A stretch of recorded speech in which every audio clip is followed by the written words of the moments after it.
How you doing, listener? It's me, Matt Davies-Adams. Jimbo's away. He likes his men big and strong. I, like Mary Drake in the thick of it, prefer them white and weak, which is good because I've got a suitably assembled panel to fulfil that brief. Hello, Duncan Alexander. Hello. Jack Lang's back with us too. You okay, Jack? Hi, yeah, good. And Tom Williams. Vavavoom, a modern history of French football, zooming its way up the bestsellers charts, brackets football category, I noticed this morning. Hello, Matt. Yes, brackets football category. Brackets European football leagues. It's doing well in that on Amazon, but it's not quite on the top yet.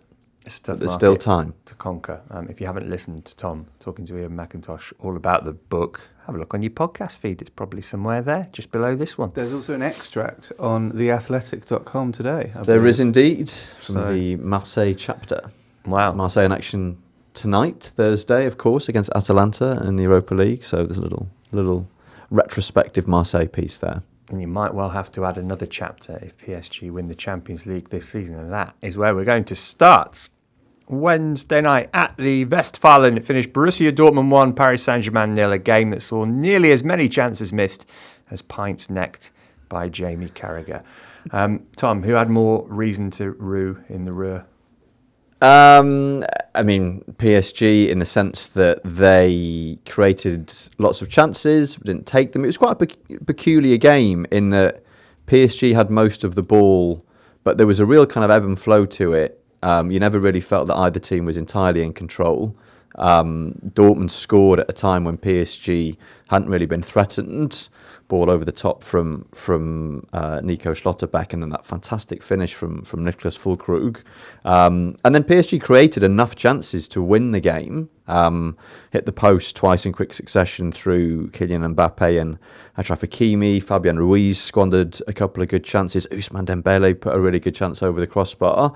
Mbappé was pretty quiet, a bit disappointing. I think the feeling in France is that it was a disappointing performance by PSG, but not a disaster.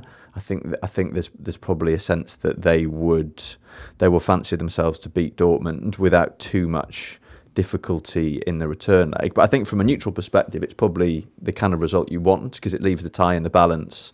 Dortmund obviously have that advantage to go and protect, and PSG will need to be a lot better and in particular a lot more clinical if they are going to get through to the final. Yeah, that clinicalness, if that's the word, that's the thing, right? Because they had 14 shots, only 3 of them were on target. That's not ideal when you've got someone like Kylian Mbappé. Yeah, I mean, he only really had the one chance, which is when he, cut in trademark fashion and curled a shot onto the post, and then Hakimi puts the follow-up against the other post. Bit of conjecture this morning as to whether PSG might have been better off putting Mbappé on the left, which is probably his best position, and playing Gonzalo Ramos through the middle, because Ramos has been in really good form of late, and is a proper penalty box centre forward. Scored a fantastic stoppage time equaliser with a glancing header against Le Havre last weekend. Bradley Barcola had a bit of a disappointing game on the left, and I think had Mbappé played on the left rather than through the middle, he would have got on the ball a lot more and would have been able to contribute a bit more. He spent a lot of time playing with his back to goal, kind of trying to combine with midfielders and the wide players, which isn't really something that he enjoys doing. Trying to copy Füllkrug. Trying to poor man's Füllkrug. That was Kylian Mbappé last night. So I suspect Luis Enrique might want to mix things up for the return leg. But the biggest issue for PSG is actually at the back, because Nuno Mendes had an absolute nightmare against Jadon Sancho. Mendes, who's been out for 10 months through injury, only just come back into the team. In addition to his difficulties, Luca Hernandez was forced off by injury. Not sure yet how serious that is. So the entire left half of the PSG defence is now looking, holier than a piece of Swiss cheese. And Lucas Beraldo, young Brazilian who came on for Hernandez, put in a bit of a shaky performance. So, perhaps further signs of encouragement for Dortmund. And Jadon Sancho is officially back. He is back. Yeah. Confirmed. I mean, he even managed to manage that really awkward interview with Peter Schmeichel and Jamie Carragher afterwards. So. Yeah, you're on top form when you can get through that. I mean, he was really good, and it is a reminder that, footballers are a product of their system more than their innate ability a lot of the time, and he just looks really good. And it's a bit of an arbitrary stat from our friend at Outta, but he completed 12 dribbles, which is the most in a semi-final since Messi in 2008. So it's a long time, and it was a sort of statement performance, really. And obviously, he's only on loan. I think a lot of people will be now, thinking if he can fit back into Manchester United's team. Might be asking the same about Ian Maatsen and Chelsea, I suppose. Dortmund were a little lucky not to concede, Jack, but a bit unlucky not to get a penalty maybe in the second half. The Füllkrug incident, I didn't actually see a replay that I thought was enormously conclusive. I know the commentators were really certain it was a penalty. I wasn't quite so sure. I think it felt like one of those that he knew he wasn't quite going to get up high enough to get it on target, and I think he slightly made a meal of it. So in the absence of a bit more concrete evidence, I was inclined to think it was the right decision. Very good refereeing across the board in Europe during the week, as I'm sure we'll talk about in the other game. But yeah, difficult one for Dortmund to judge it. I think obviously keeping the clean sheet is good, but they may feel it's a slight opportunity missed in that I thought they played really well in the second half.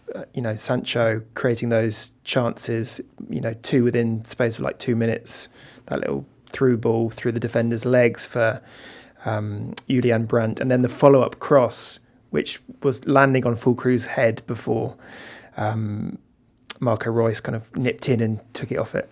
So yeah, I thought Dortmund were fantastic, but not just in attack, in defence as well. Obviously, you had those PSG chances, but I think Mats Hummels played better than I've seen him play for a long time. I thought Ryerson was fantastic on the right, didn't give Barkler a sniff really. And yeah, if I was Dortmund, I'd be thinking, fine, we've won, but that felt like pretty much as well as they can play, and it's only one. So yeah, excited for the second leg, really. Some of those passes from Hummels as well. Outside of the boot. Like a couple of absolute beauties. I mean, the olden days, 1-0 at home in a semi-final first leg is great because, our old friend, the away goal, is just there waiting. But yeah, I think they'd want probably a 2-goal lead, wouldn't they, heading to the park? Well, Jack mentioned the Julian Brandt chance right at the end, and that fantastic block from Marquinhos. And you looked at it again, and I think had Brandt taken the shot more quickly, he would have got it away, and in the end Marquinhos blocked it. And you wonder whether that could well be something that Dortmund live to regret, because going into the second leg with a 2-0 advantage is so much more significant than one advantage. Obviously, as Duncan knows, 2-0 very dangerous lead, 1-0 also dangerous in different ways. As in having danger. Yes. As in, unlike 2-0, yeah. Yeah, you're right, yeah. Oh, well, PSG have got the weekend off in preparation for the second leg of the Thomas Tuchel derby, yes, Jack? There's one more big highlight that we haven't mentioned, which was Randall Colomwani passing to a Pepsi logo, which kind of went unperceived, but it was a little... I think because the Pepsi logo was I think he was definitely passing to it, and it was like a little Renato Sanchez moment. Not as memed as that one. Well, but not yet. Yes, but hit the bandwagon starts here. Someone get on the GIF, please. It's nice that things are getting updated like that, isn't it? Because we've got If I Speak There Will Be Fire replacing If I Speak I'll Be in Big Trouble, and now I think Renato Sanchez has waited a long time for that moment. All right, so 1-0 there. 24 hours prior, finished all square in Munich. A classic Real Madrid performance. 1-0 up against the run of play. Then all of a sudden, 2 goals in 4 minutes for Bayern at the start of the second half before Vinny Jr.'s late pen meant it finished all square. Duncan, we could just do the whole pod on the weight of Tony Kroos's throw ball for the opener, if you like. That pass. There's something... Human brains just love a bit of geometry, don't they? And that pass just ticked every single box you'll ever need, and it was just so perfect. And it made me think of, maybe this is just nostalgia, it made me think of growing up like in the 90s, and that was the kind of platonic ideal of a goal when I was growing up. I was obsessed with playmakers, Francesco Totti, and I think that goal happened a lot more back in the old days. Yeah, a through ball through a central area, kind of, splitting the defence at a lovely angle, perfect to run onto, but not down the flank, and then not a cut back and not a pass to the far post. But like a striker getting in behind to run onto that kind of pass is just so kind of 90s playmaker to me. And it made me feel really, kind of nostalgic. In Crespo in the 2005. Right. It's You're right. You don't see it that much anymore. I don't know why. Like, is it defenders are quicker? Probably defenders are cleverer. The data people have ruined sport. They've shown that it's much more productive to get to the byline and pull it back. You know, That's true. Have you seen the clip of Toni Kroos taken from behind the Bayern Munich goals? You've got him playing the pass, and then the camera stays on him. That's always a great moment as a creative midfielder. Yeah. Play the pass, then just stand there stock still, watch the striker finish it off, and Toni Kroos does that, kind of goes down on one knee and kind of punches the air in very kind of like German fashion. And then while the camera lingers on Toni Kroos, who else but Thomas Muller drifts into shot, and he's just absolutely losing his head. And I swear the first thing he says is, "Guys, what the f***?" And he's just like raging in this sort of tableau of like German joy and German despair side by side. Absolutely beautiful. I mean, there was, for both games, I think this week, there was a sort of retro air to them, wasn't there? Krug's goal was the same, that kind of ball over the top. It felt like we went back through a vortex to say maybe like 2012, 2013. They were quite kind of knockabout, weren't they? I wonder whether there was the away goals rule meant that you were kind of forced to calculate a little bit. You had to make doubly sure not to concede an away goal, and that informed the approach of teams throughout, like the away goals era, where it's like, well, there is no away goals rule, so should we just try and score? And both games were like that, you know, kind of not necessarily kind of end to end, but very kind of open, very kind of fluid. You have a chance, we have a chance. I also think not having a Premier League teams in there made a difference as well, because I think all four teams, obviously different wealth and circumstances for each, but they all probably didn't think they'd be in with this good a chance of winning the Champions League. Well, Real Madrid probably did, but you know what I mean? It feels like with City to a lot of extent and Arsenal to a lesser extent out, they're kind of just going, well, here we are, let's have some nice, fun football. The one caveat with the opening goal was that Neuer obviously just should have come and would have made it, I think, quite easily. That was the thing about it, because you expected to see a Harold Schumacher style charge, and then it just didn't happen. The ball basically ended up on the penalty spot, and it was about 6 metres in front of him. He could easily have got there.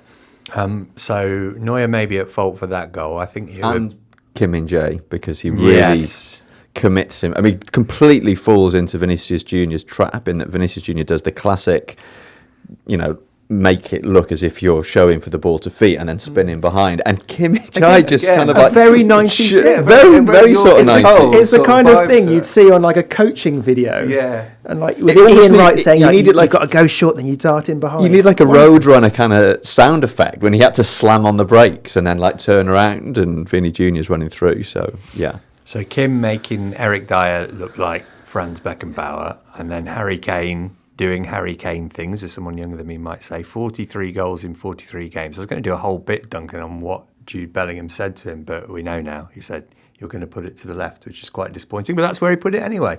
I mean, do you think it's interesting how he's mixed up his penalty technique? Obviously, at Arsenal, he went to the right, which was very unusual. This one, he did a very exaggerated look to the left as he ran up, which I've never seen him do before. And yeah, Lunin bought it, and he tucked it away. Bit of a concern from an England perspective, the Bellingham-Kane beef. Are the cracks beginning to show? I think if it was somebody who wasn't Harry Kane, they might have taken. I think Tom's just on. I just think your star player and your captain, you know, at loggerheads. But Tom Wales aren't there, so you're on the global stage. I'm just asking the question. That's what we're here to do.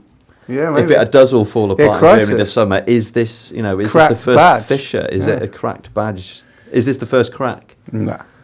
So Real Madrid get the late equaliser. Kim again not covering himself in glory there. Thomas Tuchel's had a lot of praise, Jack, I think, in the aftermath of this game. It is interesting that he's managed 3 of the 4 semi-finalists. What did he do that was so impressive, and is it enough to get him the Bayern job on a permanent basis again? It's a good question. I think the second part I will defer to people who know more about that kind of stuff than I do. I think he's definitely put himself back in the kind of big club conversations again, because obviously halfway through the season with Leverkusen running away with the title, you start to look at that career and you think, okay, is this someone who's going to kind of burn out very early? Obviously didn't last long at Chelsea despite having success, and I think a career can very quickly take on a different tone in that way. But this, I didn't think it was necessarily a tactical masterclass. I think they played pretty well. I think Real Madrid played pretty well. I think it was a fairly even game. The one change he made at half-time, taking Goretzka off and putting Rafael Guerreiro on, I think that worked. I think Guerreiro is a really smart player, and wouldn't surprise me if he plays in the second leg, maybe at left back, given a little bit more kind of patience and constructive power going forwards. But yeah, I mean, I would love to hear the theories about why it was a kind of tactical display by Tuchel, but it didn't stand out in that way for me. I think it was a good game between two pretty evenly matched teams. You do wonder what Bayern are going to do now, head coach-wise, because Ralf Rangnick has announced this morning that he's not going to take up the job. There was talk that it might be, Julian Nagelsmann going back. He's now extended his contract with the German Football Federation to stay on as Germany head coach. The only other manager who seems to have been linked to the job is Roberto De Zerbi, and his stock is nowhere near as high as it was, kind of this time last year. Tuchel, okay, they've had a very difficult season. They were completely blown out of the water by Bayer Leverkusen domestically.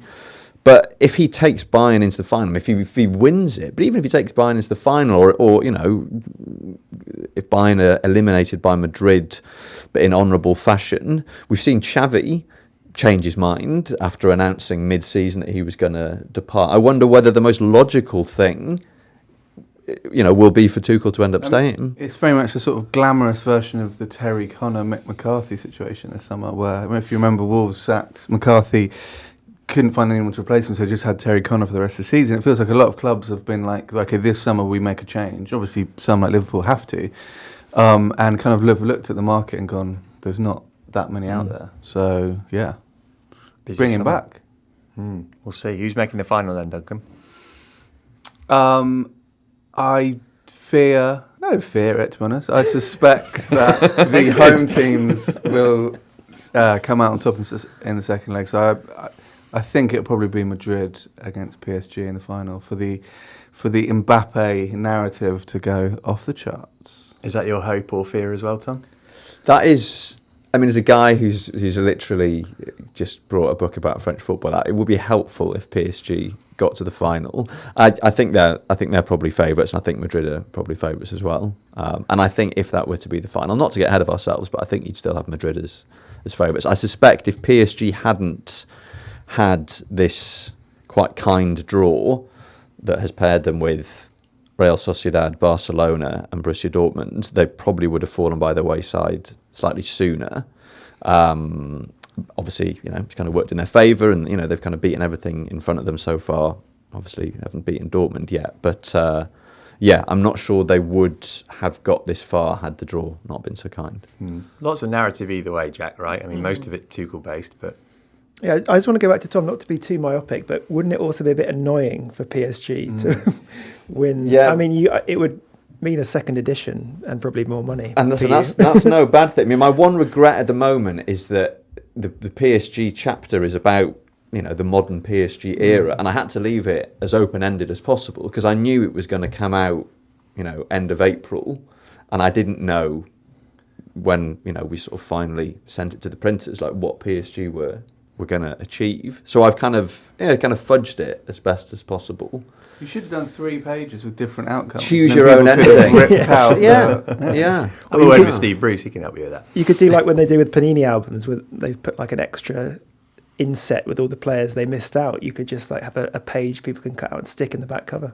It's not a bad shout. The one kind of consolation of having not been able to anticipate things that are happening now is the thought that it makes it more likely that I'll have to do another version, which would be good. But it's a good publishing podcast, isn't it? It is, yeah. Can I just say very briefly, it was a very enjoyable couple of matches for fans of dribbling this week. You look at both games. The Bayern Madrid game, obviously Vinicius Junior, one of the best dribblers on the planet. Bayern Munich start the second half, aren't really in the game. Sudden dart in field from Leroy Sané, and then a bullet finish. Dribble from Jamal Musiala, who's one of the best dribblers I think I've ever seen. Wins the penalty, He's so good buying at and winning. flicking over a tackle, isn't he? Yeah, so good. And then last night, Dortmund, PSG, Jadon Sancho is absolutely sensational. But I thought Ousmane Dembele was probably PSG's most dangerous player, but produced a very Dembele-esque performance of there being everything in it but any sort of discernible final product. Well, it just goes back to the retro nature of the week, and there's still a place for it. Yeah.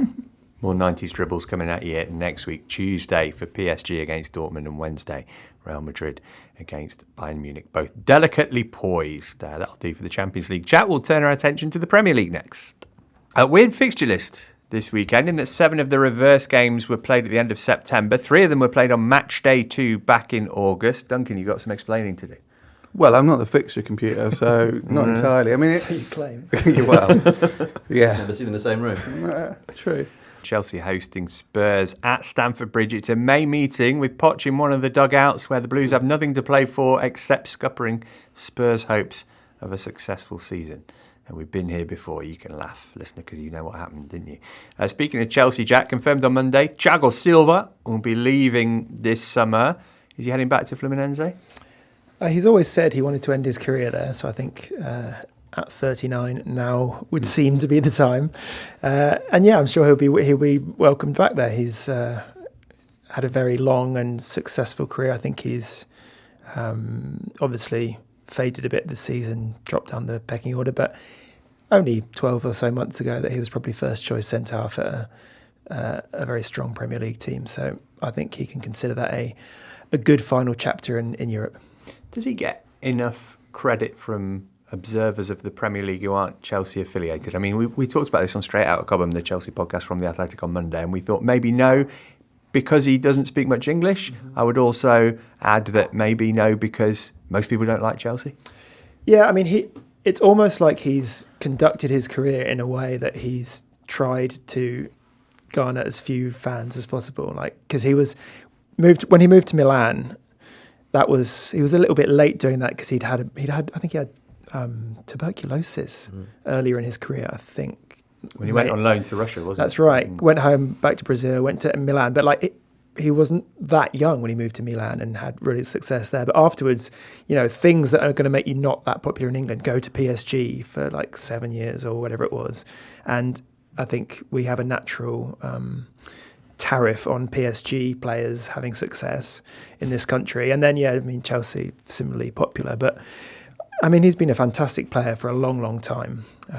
And perhaps, his personality as well, the English thing, but also just seems to be crying every two or three matches. But yeah, I think when he retires, he will be considered one of the top 5 centre-backs of the modern era, I would say.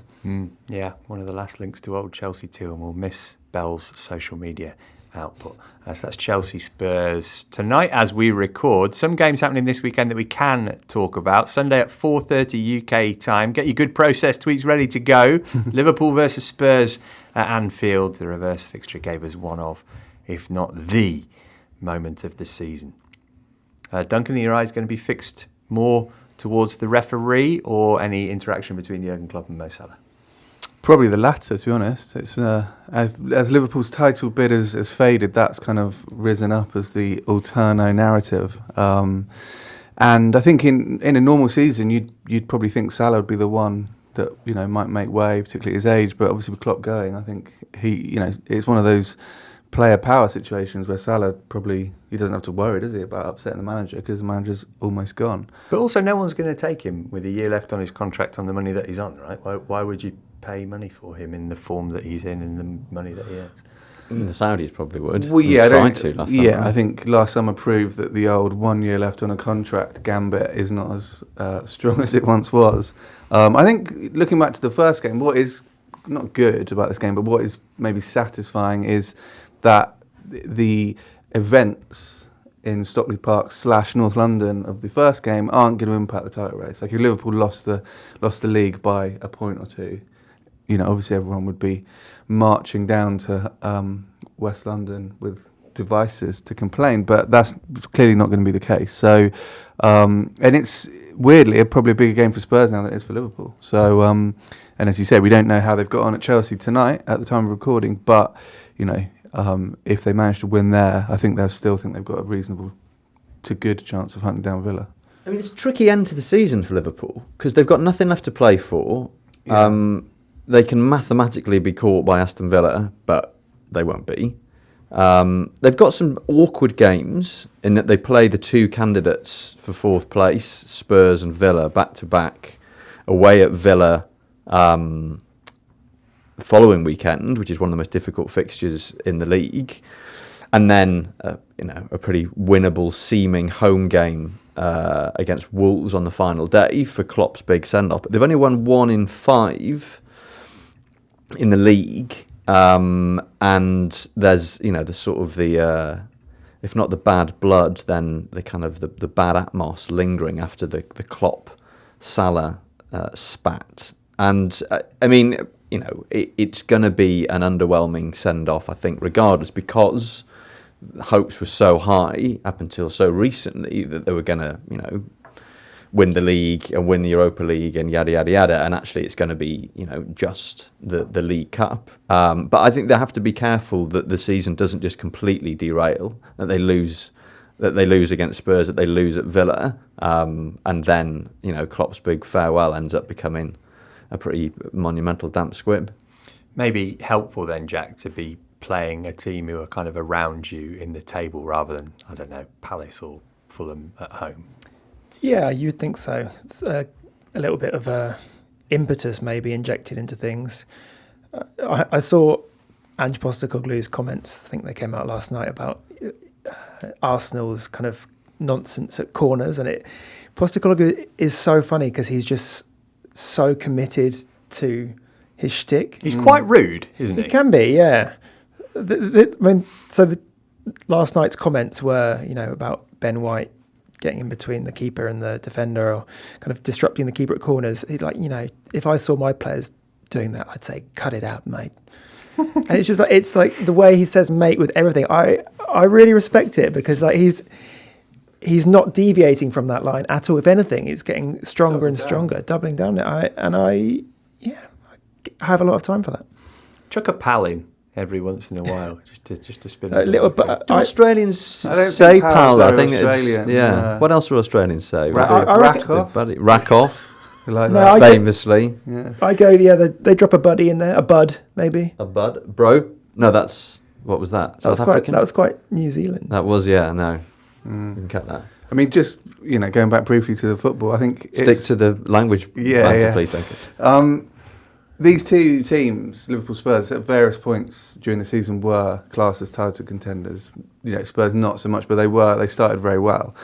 Liverpool obviously for much longer, but I do think it kind of shows the kind of beauty of a league season in some respects, in that it's so long that if your team does have flaws, they will eventually come out. And I think, the two least flawed teams in the league this season are Arsenal and City, and lo and behold, they're going to finish in the top 2. It's actually funny thinking back to, 4 or 5 weeks ago, how it's amazing how things change so quickly, and it makes you feel stupid for what you thought before. Like with Liverpool, we did a piece, I guess 3 weeks ago, saying, which of the 3 contenders do you think will win? And I wrote, I can't see any of them really collapsing over the line. It'll be really close.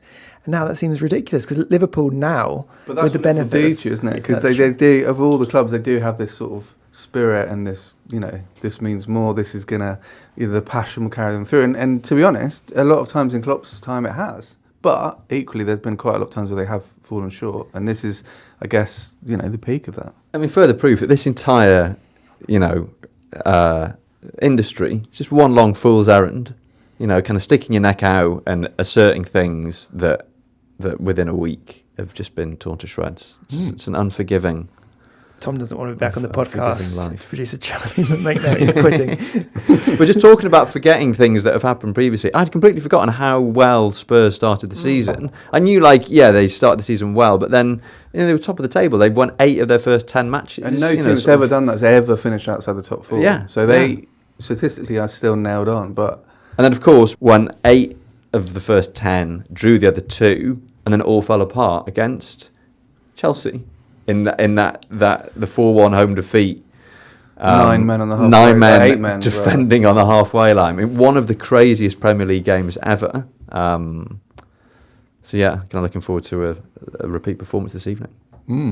Well, what about Arsenal then? They're taking on Bournemouth on Saturday. This is the 12:30 kickoff. Obviously, it's an Arsenal game, so Mikel Arteta's reuniting with an old friend. Happens every week. This time it's Anthony Iraola who brings his beach-bound Bournemouth to North London for a repeat of one of last season's most dramatic Gunners comebacks. But that's not the mode they're in now, Jack. They're more businesslike than having to salvage victory from the jaws of defeat. They're very businesslike, very impressive. I think this is purely from a selfish point of view that I find them quite annoying to watch now because they're just so competent. Like, they're not just in terms of winning points and scoring goals, but they know all the little tricks. Arteta has made them so streetwise that I see. I've watched a few of the most recent Arsenal matches, and it's quite difficult to watch because they just, the opposition get a free kick and Arsenal stop them taking it, and everything is like fine-tuned.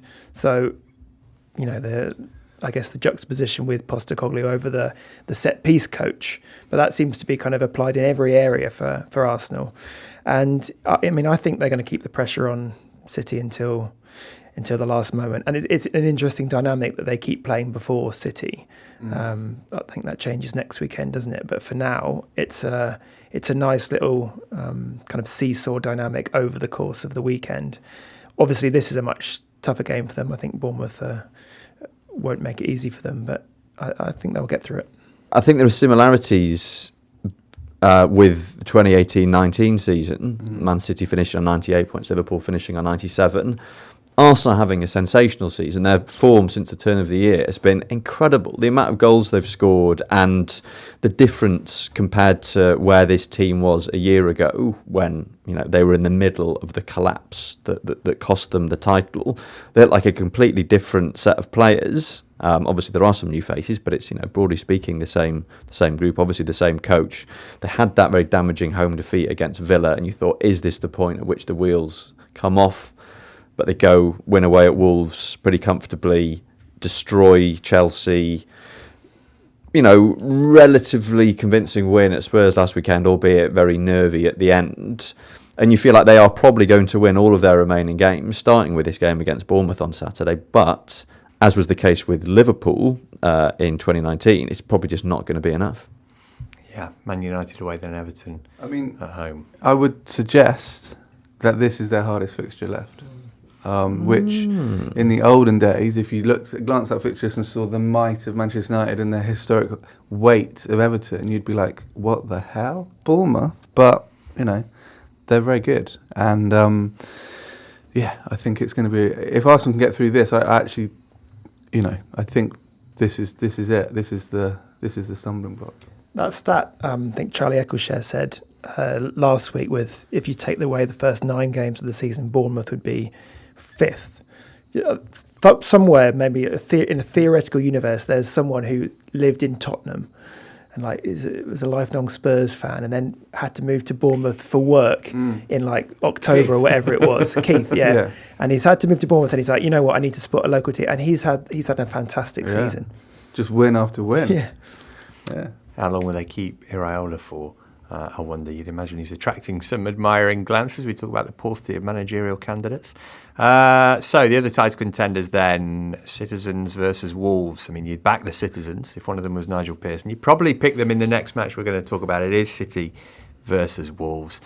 Duncan, try and make a case for something other than a routine 2-4-0 win. Well... In the reverse fixture, Gary Neal, it was probably the first sign of Gary Neal being not just the old Bournemouth manager, as we were calling him, but someone who was about to go on Monday Night Football and be a tactical thinker. He played a sort of almost like a man-marking back five that really nullified City. Now, obviously, at the Etihad, that's harder to do, but I think Gary Neal is one of those managers that will see this as a real sort of, a nice bit of coursework he's got to get through.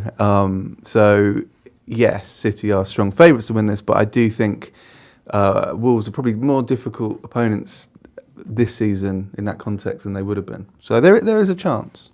And they beat City in the reverse fixture, as Duncan says. They've beaten Spurs and Chelsea home and away.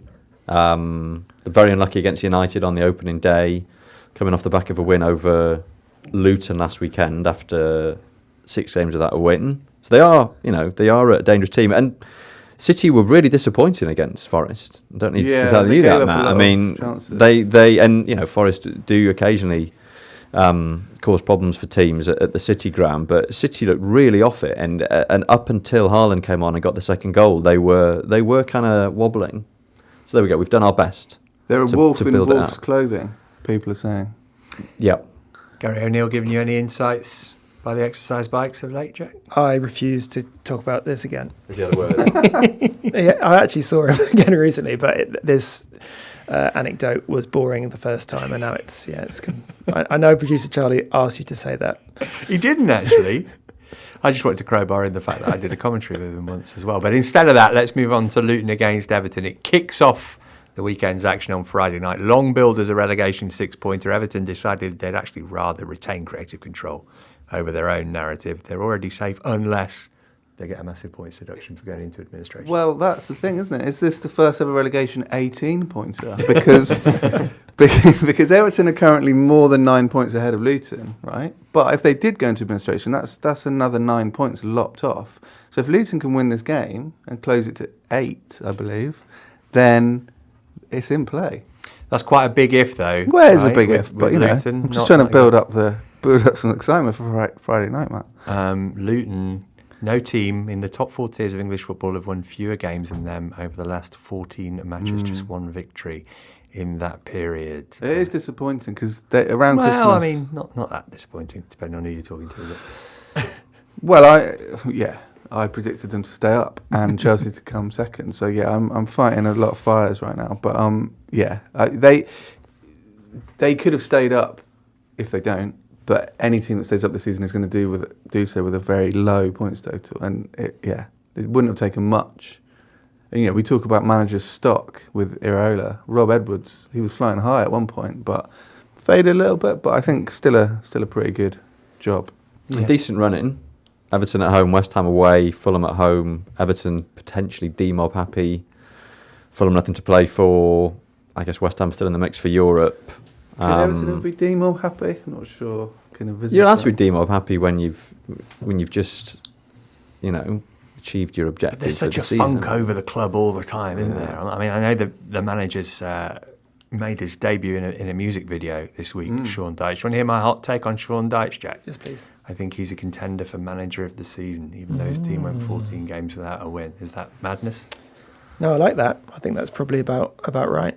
I mean, this game, every year, as someone who doesn't follow really the EFL, and I apologise for that, there's a team that you just come March or April, you still haven't learned all of their players, and it's at this point when you think they're going to go down, and I'll just leave it now, and I don't feel the need to be able to distinguish between Luton's first and second choice right backs anymore. Like if they were staying up, I'd be like, well, I'll make the effort. Need to invest now. I need to invest it, but at this point, you're like, just let it slide. Ted and Mengi, we hardly knew you. Big game at the bottom as well on Saturday. Sheffield United versus Nottingham Forest. Not one to grab the attention of the neutral, but certainly one to make the butterflies in my stomach vomit.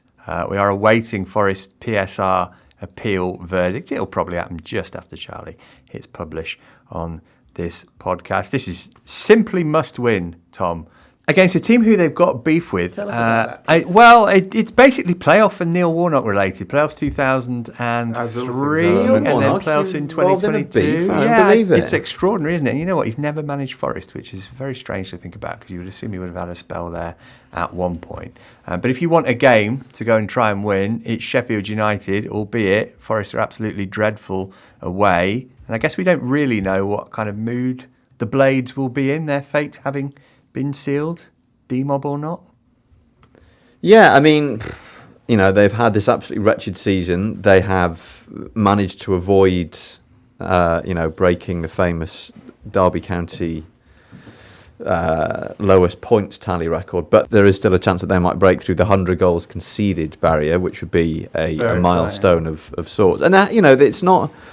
I kind of think about the Sheffield United games that I've watched this season, and Obviously, most of the time they're just getting stuffed. But there are like fun things about Sheffield United. Like Ben Brereton Diaz has had a really impressive impact since he arrived. Once at Forest, of course, along with most of his teammates. There you go. I think James McAtee's a fantastic footballer.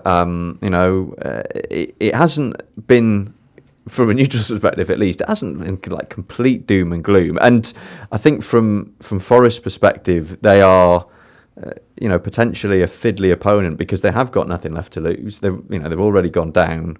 Been just kind of thrashed left, right, and centre, and the only thing they have to play for now is a bit of pride. And so, a home game against a team who, were on a kind of similar level as a kind of fellow Premier League bottom feeder. No offence, sort of good opportunity to put some smiles back on people's faces, albeit, until the end of the season. Hit the magical 19 points mark. Yeah.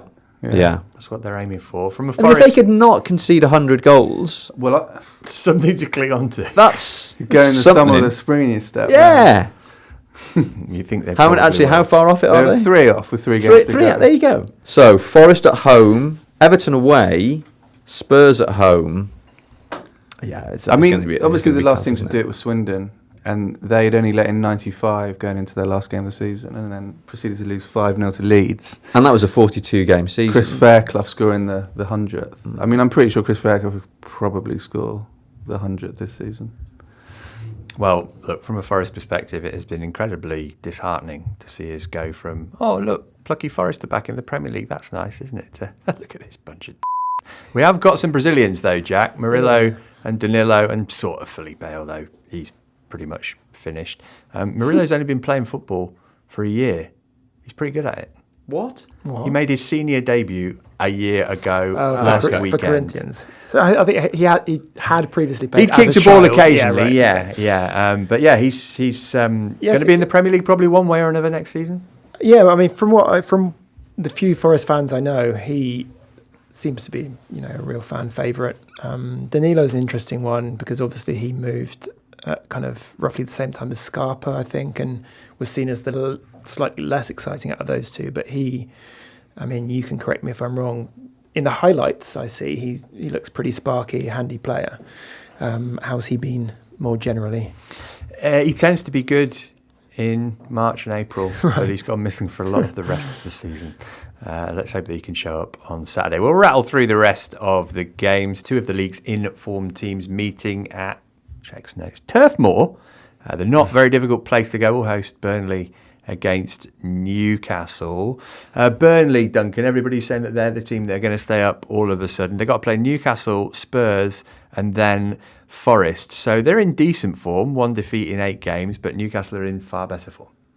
Yeah, Newcastle are just a guarantee of goals at both ends these days, which is nice. Burnley, if the 3 Premier League teams go back down, Burnley will be the team that really go, we missed out here, because they do have a reasonable team, got some good players. I think that Forest game on the last day is looming. If they can stay within a couple of points of Forest, as they are at the moment, we haven't really had a proper last day of the season relegation mega classico. If we offered you now, it going to the last day and Forest needing a win, would you take it? No. Tough place to go, isn't it, Matt? Well, that's it. Yeah, anywhere is a tough place to go. What about Forest needing a draw? Stop it. I don't want to play this game. I'll just have the 4 points back, please. Right, they are the key games. There are some other ones happening. Brighton Aston Villa's on Sunday at 2, as is Chelsea West Ham. Brentford v Fulham is the one that's going to come last on Match of the Day. And then it's Crystal Palace versus Manchester United on Monday night, with Palace looking to do the double over United for the first time in ever.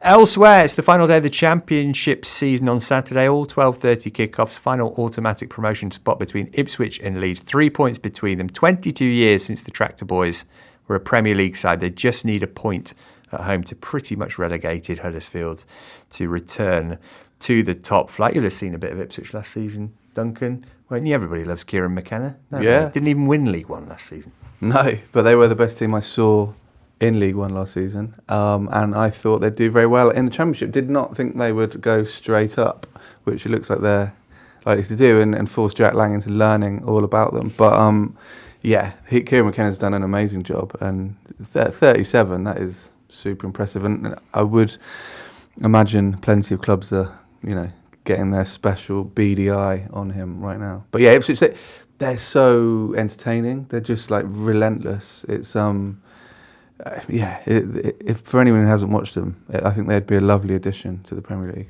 We did say that about Burnley though this time last year. Look what happened there.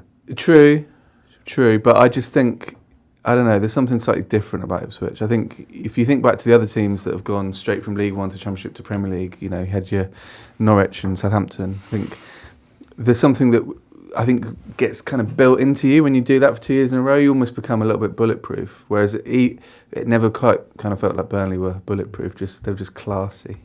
Too classy for their own good. See if Ipswich can get it done this weekend. In the WSL, there was an incredible game on Wednesday night. Liverpool were 2-1 up against Chelsea with 10 minutes to go. Final score, Liverpool 4, Chelsea 3. Just a month or so ago, Emma Hayes was looking for the quadruple in her final season as Chelsea manager. Looks as though she's going to finish with nothing. Emma Klopp. Quite, yeah. I don't get it. Oh, yeah, sorry. Albeit, Klopp won his League Cup final in extra time and Hayes lost hers. It means Manchester City need 4 points from their remaining 2 games to clinch the title for the first time since 2016. The first of those matches is at home to Arsenal on Sunday. Right, Jack, people might not be aware there's a Copa America happening this summer at the same time as the Euros. The final's on the 14th of July in Miami. Producer Charlie says Scorchio. I was warned some years back that the rainstorms ain't nothing to mess with, so that could be a factor, I suppose. How excited are you for this tournament? Yeah, really excited. It's it ends at the same time as the Euros. It starts a week later because it's a bit not as many teams, 16 teams, and it's taking place all across the US. The Copa America has a funny kind of relationship with invitees. They often get like Japan or Qatar in. It's quite a loose format over the years. And yeah, it's kind of a joint North and South American tournament this year. Should be really exciting. I'll be following Brazil, who start out west and gradually move towards the east. And yeah, packing my suntan lotion. I mean, it's just the plum draw, isn't it? It's just, that's your job. It's tough. It is a tough one. But I will do it for the benefit of the readers. Someone's got to do it. Yeah. But I mean, having worked on major tournaments in glamorous destinations myself, I mean, it depends on your approach, your approach to the assignment as well. But I remember going to Brazil, the 2014 World Cup, and packing the sunblock and the sun hat and the flip flops. Didn't really get all that much use out of them. I think I came back actually whiter than when I'd left, which felt like quite the feat. But yeah. They say nurses have it tough, eh? All right, enough preamble. Let's get to the Intertotally next. Right, Intertotally time then. A reminder that it's a Super League format this year. The 8 best players in Intertotally history taking part. 9 if you include me hosting, which I do. Last week saw 2023's runner-up Tom Williams progress to the semi-finals at the expense of Sasha Guryanov. Let's meet today's contestants. Joining us in the studio for this heavyweight clash, Michael Cox and Charlie Eccleshare. So near yet so far in 2022, Charlie. It's another tough first round draw, but if you're going to go all the way, you've got to beat the best. In a way, yeah. I'd rather just had an easier draw, but yeah, need to, of that runner-up 2022, got to go one better this year. That's the hope. Michael, you're going to kick us off. Who were the last Premier League champions to score fewer than 70 goals? Bloody hell.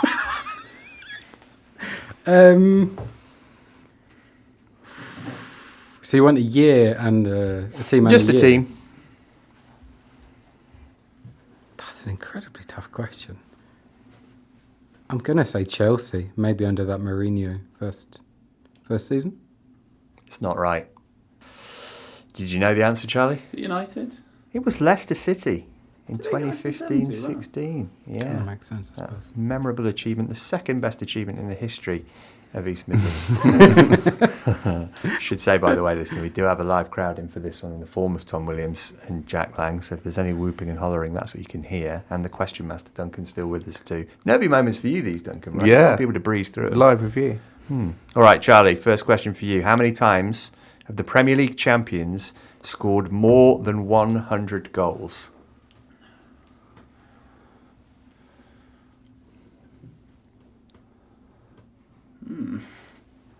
one of those where you could just pick a number, or if you actually know it, you could showboat and give me teams in years 2. Just need the number, though. Twice? What would you have said, Michael? Twice. I think Chelsea did it under Ancelotti. Correct. City under Pellegrini? City have done it twice, 13-14 and 17-18. Okay, so it's 0-0. Step up in difficulty in these questions. Start here.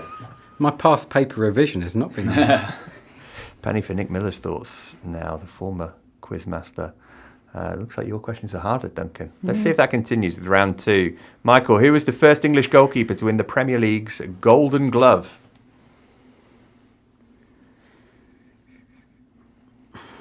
So, can I just clarify? Because the Golden Glove wasn't given at the start of the Premier League, was it? Am I allowed to ask when it was given? You can ask, but I don't know the answer, so... Right.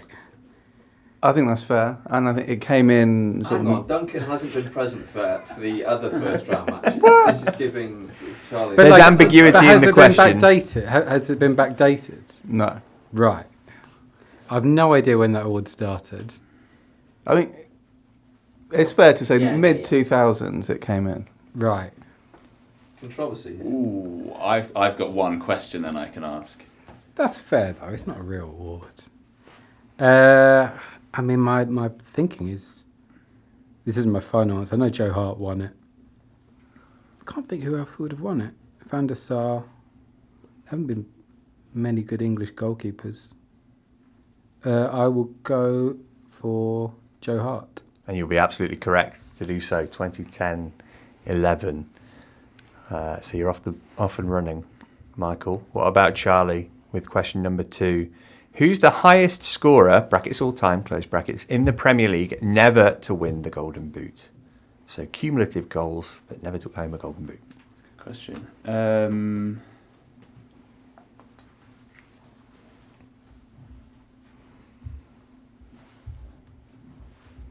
Robbie Fowler?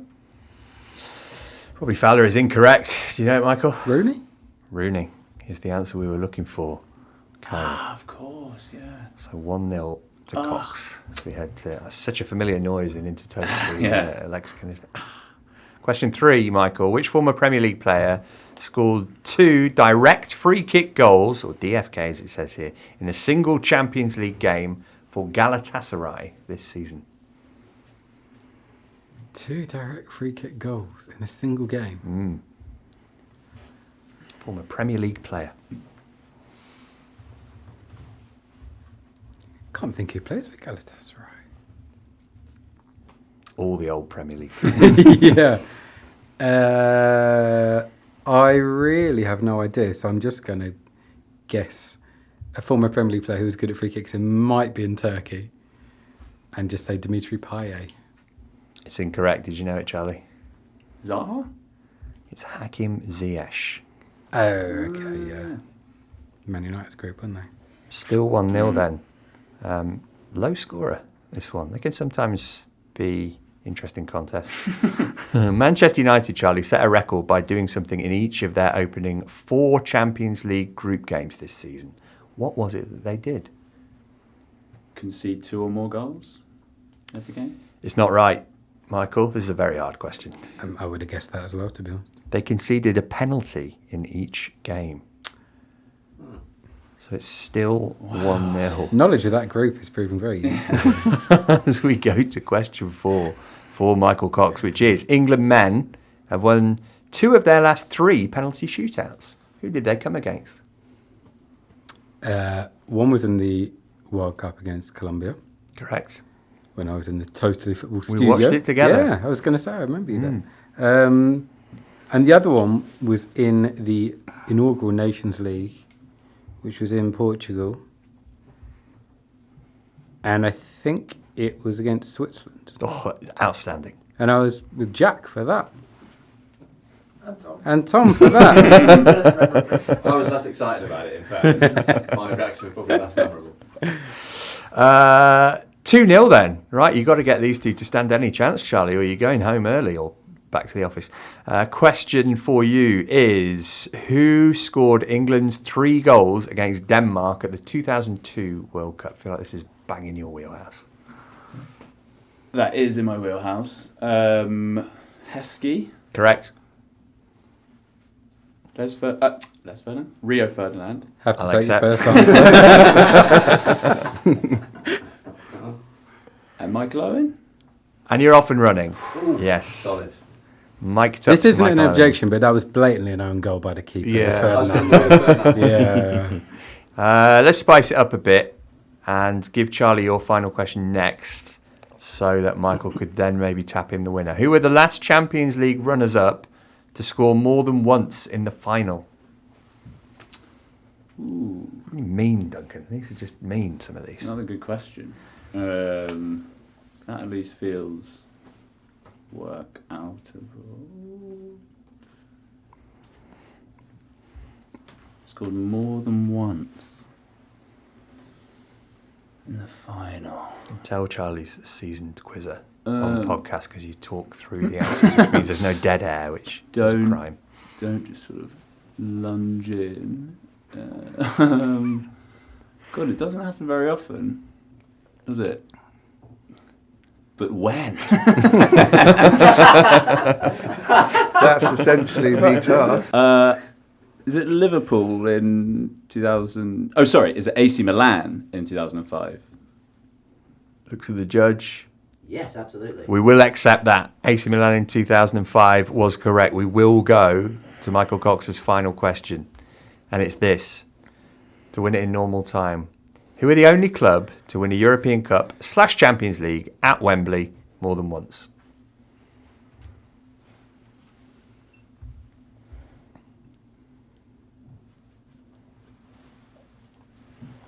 Brows being furrowed around the studio. I think so. It wasn't Barcelona. Yeah, well, it must have been. I'm not giving you any clues. It must have been Barcelona. I was thinking. So 2 different stadiums, right? At Wembley more than once. I think it's Barcelona 92 and 2011, right? And you are absolutely right, and through to the next round. Maybe not quite the standard we were expecting, but a really thrilling competition nonetheless. What How you standard feeling? of questions? I thought the questions were superb. Yeah, Very, very, very Yeah. tough questions. People demanded harder questions Yeah. this week, and I thought, you two were... Yeah. Fair play. Other than the Rooney one, I should have got. Other than that, the other two, they were tough. Well, the big name's fallen, that's Yeah. for sure. Charlie, you did all you could. They were difficult questions. Michael, I guess you fear nobody now. No, I feel lots of people. I meant in the quiz, but Yeah, no, but it was a tough one. It was a tough one. So, do I know who I play in the next round, or Benji or Jules? Benji or Jules? so next Benji up. then? Interesting. He's Yeah. the dark horse, isn't he? Yeah, okay. Nice little bit of sass there to finish off. Well done, Michael. Commiserations, Charlie. At least we got to hear Queen one more time. Thank you. Just coming down in the studio now that the contestants have left after that one. Damn, Tom, the tension. You could have cut it with a knife. Cut it with a knife. And from the moment they walked in, Jack and I attempted a bit of badinage as they were making their way to the arena, but they had their game faces on already. And one thing I quite enjoyed was the amount of eyeballing going on, like during the quiz. A lot of Testosterone, you can smell it. through the Two roof. XL bullies, but about football quizzing. Yeah, Like that's two literally what it silverbacks. was. Silverbacks just sitting there in the jungle, just firing off football stats at each other. Ranker God, it was maybe frightening. too If strong a you were in the word. jungle and you heard a silverback just shout out, Leicester City, you would be confused. Deeply And confused. Well done, Duncan. The questions went down pretty well, I would suggest. More into Totally action coming up soon for you. But that's going to bring to an end today's edition of the Totally Football Show. Thank you to Michael and Charlie for putting their reputations on the line, and to Duncan, Tom and Jack for their expertise, and you for joining us. Back with another show for you late Sunday, early Monday. Speak to you then. Bye for now. The Totally Football Show podcast is available 3 times a week, bringing you all the football news you could reasonably be expected to care about. We've got views, we've got stats, we've got analysis, we've got some of the best football writers around, and the whole thing is absolutely free. So have a listen on Spotify or Apple Podcasts or all the usual places by clicking on the link below.